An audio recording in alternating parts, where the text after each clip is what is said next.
It all started when my buddy, Rick, hit rock bottom. His business tanked after a decade of struggle. I remember that night we were at this greasy spoon, and he just lost it, bawling his eyes out. He was ranting about how the world was a garbage fire, but I was like, nah man, there are still good, loyal folks out there. Famous last words. The very next day, I went bankrupt. And that night the news spread like wildfire. I got a call from my old pal, Mikey. Turns out my jerk cousin, Derek, and his whole crew had gone to our family plot behind the village, dug up my mom and dad's remains. Furious? Oh, you bet. I hauled it back to my hometown that same night, with my girlfriend of 8 years, Sarah. We got to the family plot, and there it was. Derek and his goons had ripped open my parents' coffins and just dumped them on the side of the road. I was shaking, I was so mad. I started screaming at Derek. Like, what the heck was he even doing? This guy had made a killing off my company over the years. Heck, I even looked the other way when he was skimming cash to buy his wife, Tiffany, a fancy house and car. And now there they were, standing next to my parents' remains, smirking at me like they'd won the lottery.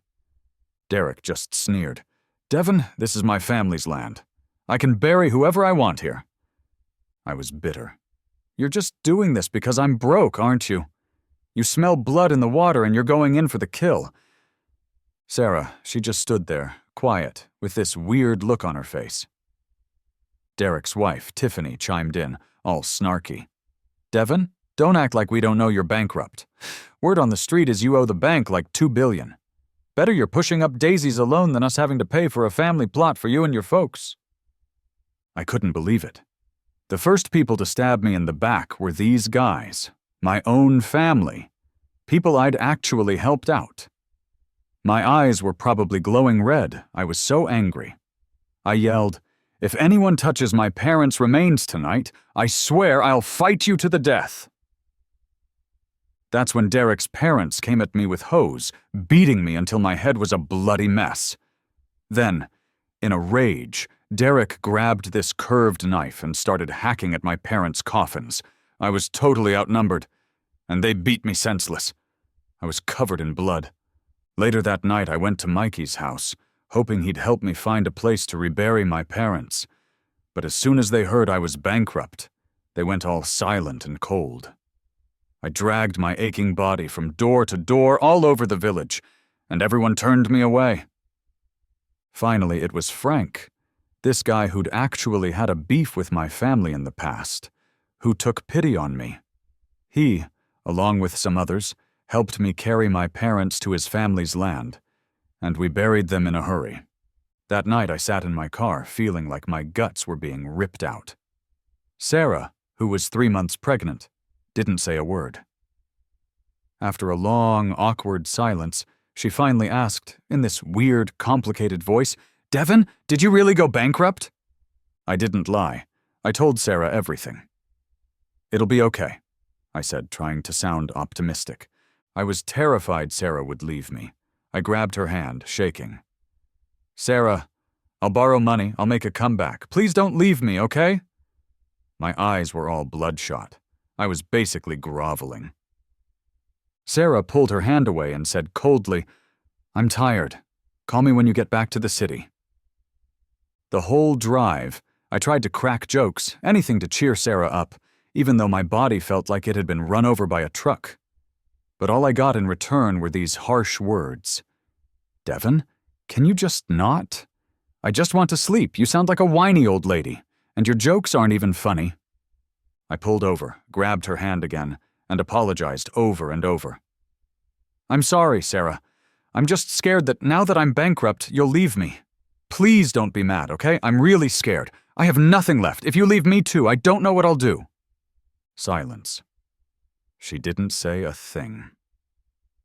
The whole time I was getting beaten up by Derek and his family, Sarah never said one word of comfort. When we got back to the city, early in the morning, Sarah, looking all cold, just opened the car door and walked off in her heels, heading for her place. Just before she got to the door, she looked back at me. Devin, she said, you really had no dignity tonight. I hadn't slept in a full day and night. I called every single friend I had. But after hearing about my bankruptcy, all those buddies who used to be inseparable from me, who used to look up to me, suddenly changed their tune. I realized, sadly, that I hadn't been able to borrow a single penny. As a last resort, I went to this bar where a business partner, Kevin, used to hang out. When he saw me, he said, all sarcastic, "Oh, look who it is! Mr. Devon, our big-shot chairman. What brings you here?" Everyone around us was laughing. I wanted to disappear. Kevin sneered, "Mr. Devon, you're here for a loan, right?" I nodded, not even daring to look him in the eye. Kevin opened 2 bottles of whiskey and said, "If you can chug these 2 bottles in one go, I might consider lending you some cash." Without hesitation, I downed them both. In the end, Kevin just burst out laughing, took out 200 yuan from his wallet and threw it at my feet, like I was some kind of beggar. "Mr. Devon, no need to borrow. This is for you. Don't starve to death." I bit my lip, stared at the 200 yuan on the floor, and just walked away, completely crushed. Kevin used to be this small-time business owner. To suck up to me, he once drank himself into the hospital and had to get his stomach pumped. I always took good care of him, even spending my own money to help bail out his company. We even called each other brothers. Looking back at that night, the words of comfort I'd given Rick seemed like a joke. All my friends had vanished, avoiding me like I had the plague. I sold my house and car, and now I was wandering the streets, homeless. After drinking those 2 bottles of whiskey, I collapsed by some flower bed. Finally, I managed to call Sarah. "Sarah," I said, my voice shaky, I have nowhere to go. Can I crash at your place for a couple of nights?"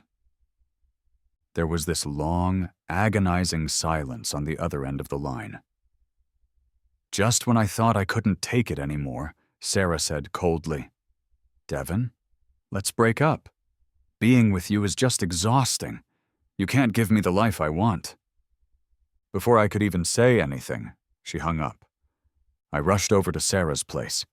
When she saw me, looking all desperate, she opened the door and stepped out, clearly annoyed. I dropped to my knees, all dignity gone, my voice trembling as I cried, "Sarah, please don't leave me. I have nothing without you. I love you, I really do. I swear I'll get back on my feet. Just give me a few years, and I'll give you the life you want."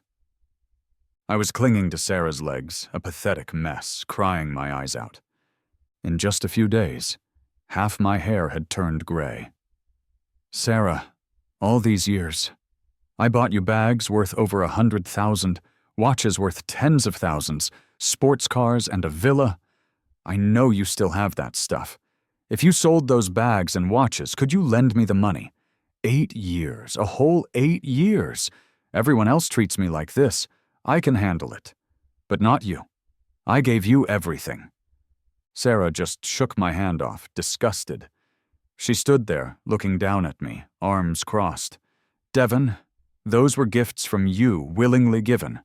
They're my things now. Why should I sell them all to gamble on your uncertain future? I wasted 8 years of my youth on you. Please, just let me go, okay?" The shouting outside brought Sarah's parents, Mr. and Mrs. Henderson, into the room, and with them I saw a guy. His name was Mark, Sarah's first love. The moment I saw Mark, it was like a punch to the gut. I froze. "Devon," Mr. Henderson said, "my daughter has already dumped you. If you dare to bother Sarah again, I'll break your legs. Right now, you're lower than a dog." This guy, who used to be all smiles and politeness, was now holding a kitchen knife and yelling at me. Panicked, I stammered, "Mr. Henderson, even the villa you're living in right now was bought by me. Are you telling me that now you won't even help me out?" Mr. Henderson snorted. "The property deed is in my daughter's name. If you think we're going to sell the house, you're dreaming." Sarah's mom grabbed a broom and started hitting me with it. Mark just watched, looking smug. His family had some money, his parents ran a business, and they drove a Mercedes SUV. Tonight he looked at me and sneered, "Oh, by the way, I forgot to tell you, in 2 weeks I'm marrying Sarah." That's when I realized Sarah had been secretly seeing Mark this whole time. Sarah, totally unfazed by my begging, just watched, looking disgusted. "Devon, tonight, you're acting like a stray dog." "Thank God my daughter left you." Sarah's dad showed me no mercy. In front of everyone, he belittled me until I felt like nothing. I was shaking all over, feeling like the whole world had abandoned me, kneeling there alone. 8 years. I spent nearly 10 million on all of you. I practically gave my life to Sarah. "So what if it's money? Even without it, life goes on." Sarah slapped me hard across the face. She yelled, "Devon, can you stop being so embarrassing? I don't love you anymore. The life I want, Mark can give me. You can't. You can't even afford a meal now. Do you want me to support you for the rest of your life?" In the end, Sarah's parents kicked me out. I had only 50 yuan left. I tried calling everyone in my phone. To my despair, nobody could even lend me 500 yuan. In the following days, all the office equipment from my company was hauled away. The collection calls never stopped, not for a second.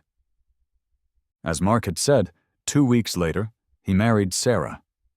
To rub salt in the wound, Mark made sure to send me a picture of the invitation. The wedding cost his family over 2 million yuan. Not giving up, I went to the hotel where the reception was. I loved Sarah. Even then, I was clinging to that last tiny bit of hope. As soon as I walked into the banquet hall, all eyes were on me. "Huh, isn't that the bankrupt Mr. Devon? Who gave him the guts to show up today? Watching his girlfriend of 8 years marry another man? That's just too good." The whispers around me were like a tidal wave, crashing over me. I ignored everyone and walked straight up to the stage. Amidst the chaos, I grabbed Sarah's hand. "Sarah, come with me." To my surprise, Sarah yanked her hand away, and in front of all the guests, she slapped me across the face. She mocked me. "Devon, who do you think you are? A penniless nobody is worse than a dog. How dare you try to ruin someone else's wedding?" Laughter erupted from the crowd. Someone yelled, "Mr. Devon, stop embarrassing yourself. Do you even know your place? How dare you come here to steal someone's bride?" Sarah's parents rushed onto the stage, punching and kicking me. Her mom sneered, "Devon, have you even looked in the mirror?" At that moment, Sarah looked at me with a hint of mockery and said, "I forgot to tell you, Devon, I'm pregnant, but the baby isn't yours. It's Mark's." Hearing those words, my mind went blank. I stumbled back, almost falling. Then I slowly closed my eyes. In front of everyone watching, I opened my eyes again and gave a bitter smile. When I had money, the whole world revolved around me. But now that I'm broke, I'm just a dog in your eyes. My cousin's family dug up my parents' bodies. All my friends ran away from me. Even my girlfriend of 8 years didn't hesitate to betray me. The crowd watched in silence. As I spoke, tears streamed down my face. In that moment, my heart felt like it had turned to dust. "Get off the stage. Devon, all you've ever done is cling to my daughter just because you want money, right?" Sarah's mom opened her wallet and threw 1,000 yuan at me. I didn't even look at the money scattered on the ground. Instead, I looked at Sarah and asked, "So, was our love really just about money?" Sarah gave me a mocking smile. "Do you even have a penny left?" I laughed bitterly and scanned the crowd. Finally, I said softly, "Sarah, actually, I haven't gone bankrupt." Sarah didn't react at all. Instead, the mocking smile on her face grew wider. "Devon, did you really think you could use that excuse to win me back? Your company's been emptied out. You sold your cars and house. What makes you think you can stand here and say that? What are you waiting for? Get out!" Sarah started calling security. The crowd below began gossiping. "I think Devon couldn't handle the shock and went crazy." "Humph, doesn't he know what he looks like? Trying to steal someone's bride like this? Before I could leave, I saw Derek and his family rushing over, looking all tired and dusty. As soon as they saw me, Derek's wife screamed, "See, I knew it! Sarah's getting married today, and I knew Devin would be here." My cousin Derek strode toward me. He grabbed my collar and growled, "Devin, don't think that just because your company went bankrupt, everything's over. I still own 5% of the company's shares. At the company's peak, that was worth over $20 million. Hand it over." Under everyone's gaze, I calmly looked at Derek and said, "When I started from nothing, your family was drowning in debt from your gambling, more than $2 million.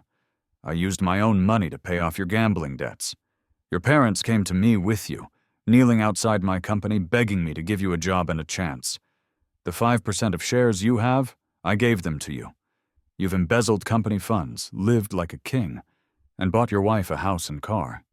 The messes you made, I cleaned them up." At this point, I turned to look at Sarah's family. My voice grew louder.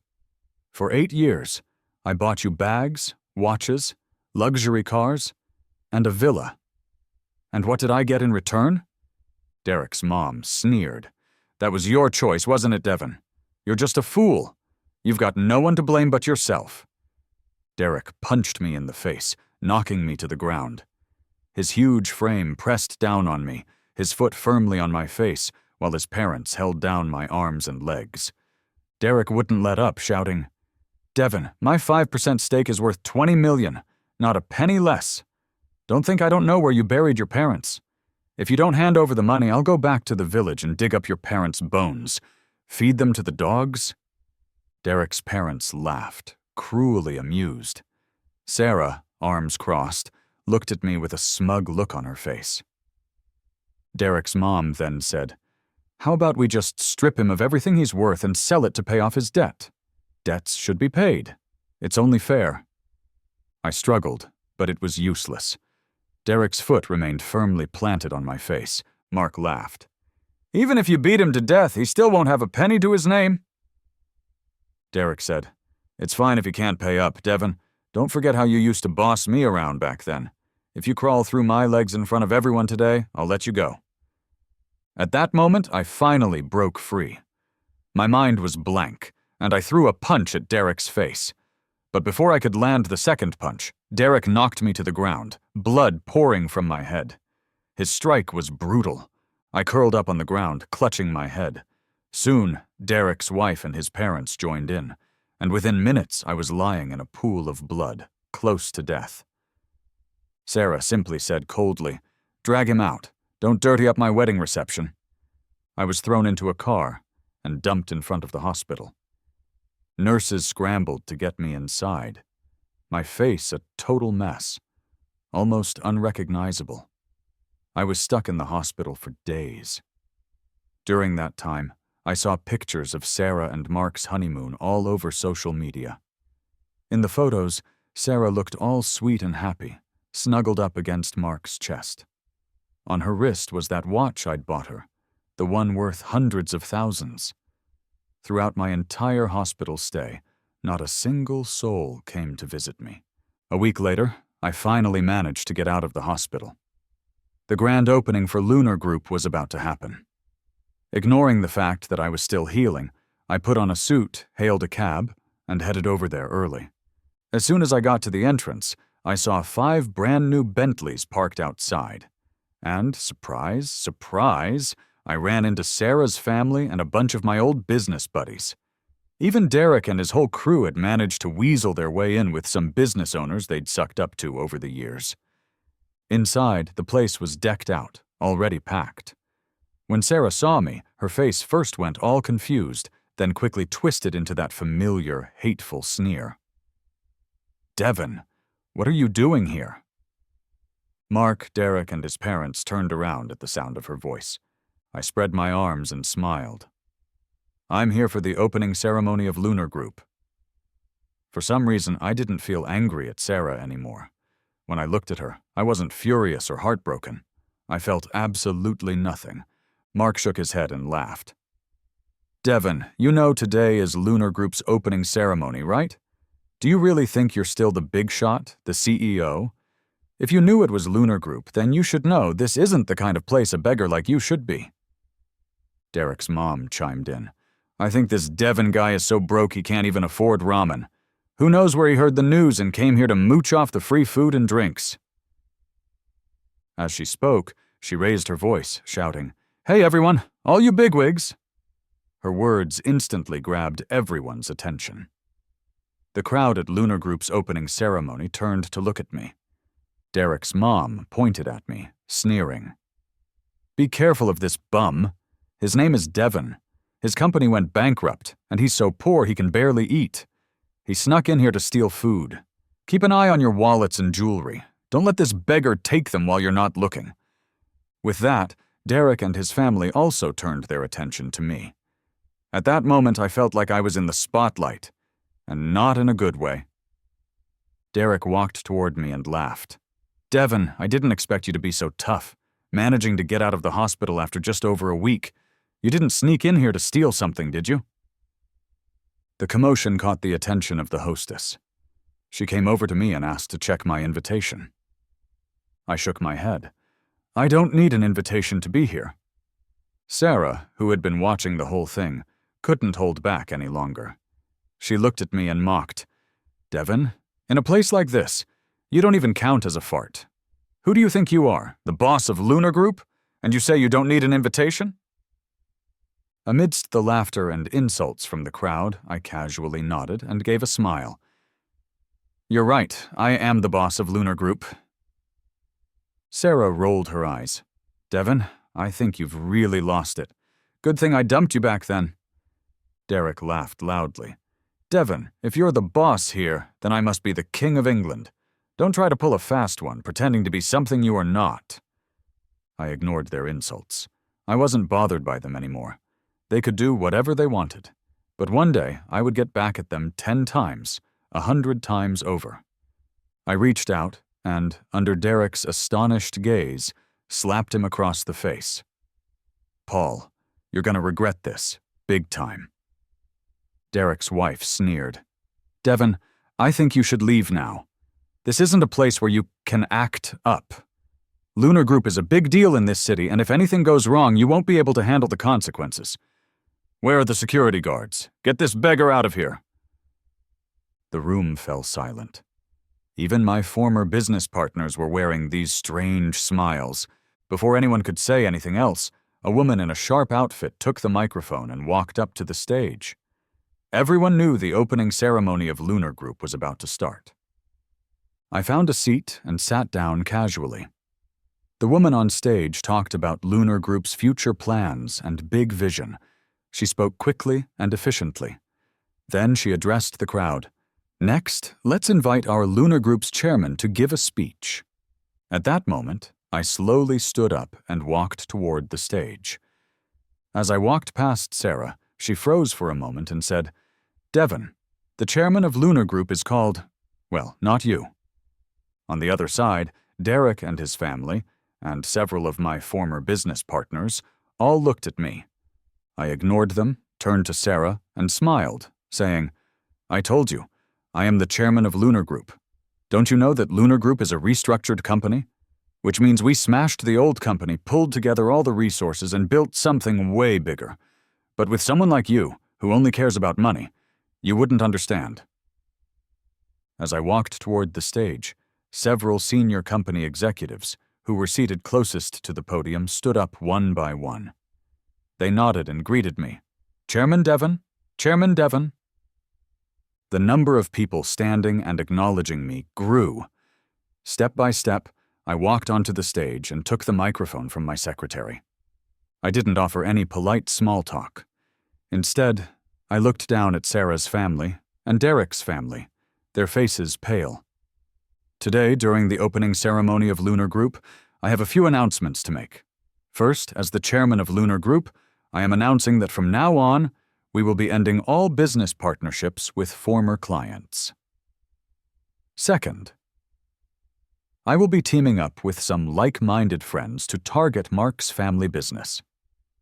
Third, the entire legal department of Lunar Group will do everything in its power to sue Paul for embezzlement and stealing company funds at his previous company. Fourth, I will get back every single cent I spent over the past 8 years on my ex-girlfriend. With every word I spoke, Sarah's face grew paler. As for Derek, he was already slumped on the ground, his face like a ghost. I stood on the stage, smiling at Derek. The amount of money he'd stolen was enough to put him in prison for life. Although I had personally covered those debts, I had kept all the evidence of his embezzlement close. After making these statements, I looked back at Sarah. I've never gone bankrupt. In fact, my business is growing bigger and bigger, and I've built it into a huge group. I handed the microphone back to the senior executives and turned to leave the stage. Before I could reach the elevator, Sarah and Derek's family rushed over to me. Sarah, emotional, grabbed my arm. She spoke frantically. "Devon, if you weren't bankrupt, why did you lie to me?" I shrugged and smiled. When did I ever say I went bankrupt? The company simply restructured and needed a bigger space.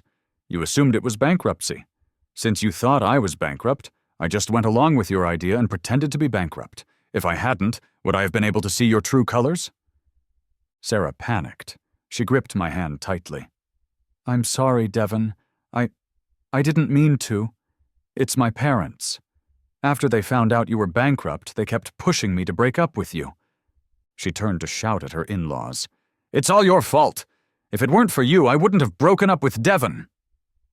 In a fit of rage, Sarah pushed her mother-in-law to the ground. "You two old fools, why did you force me to marry Mark? It's all your fault." Sarah hurriedly knelt in front of me.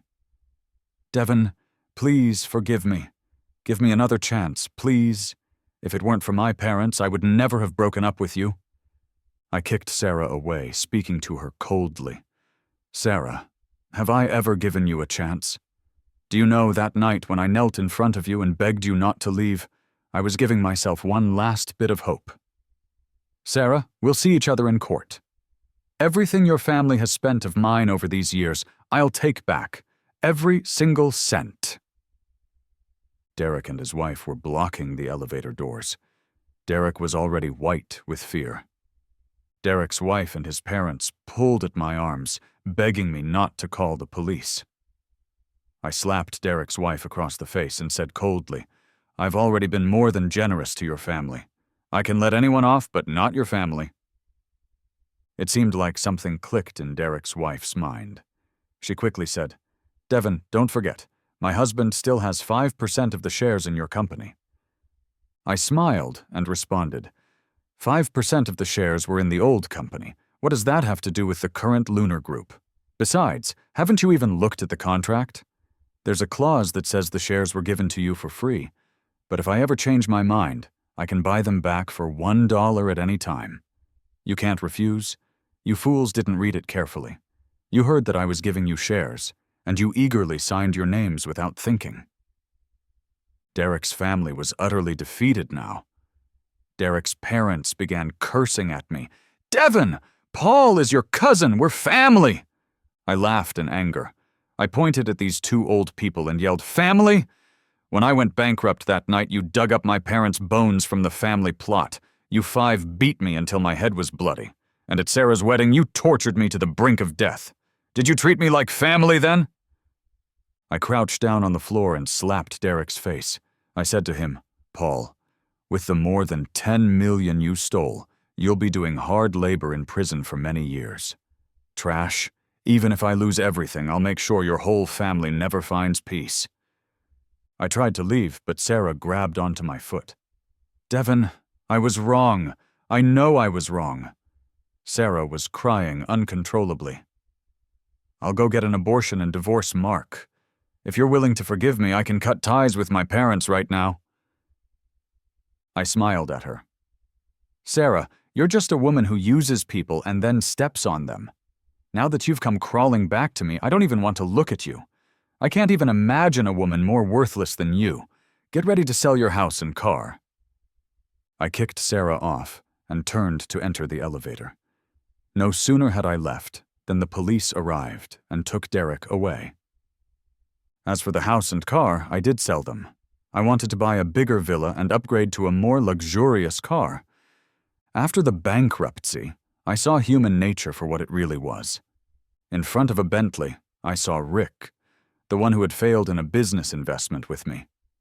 He looked at my nearly gray hair and smiled. "Looks like you've been through more than I have these days.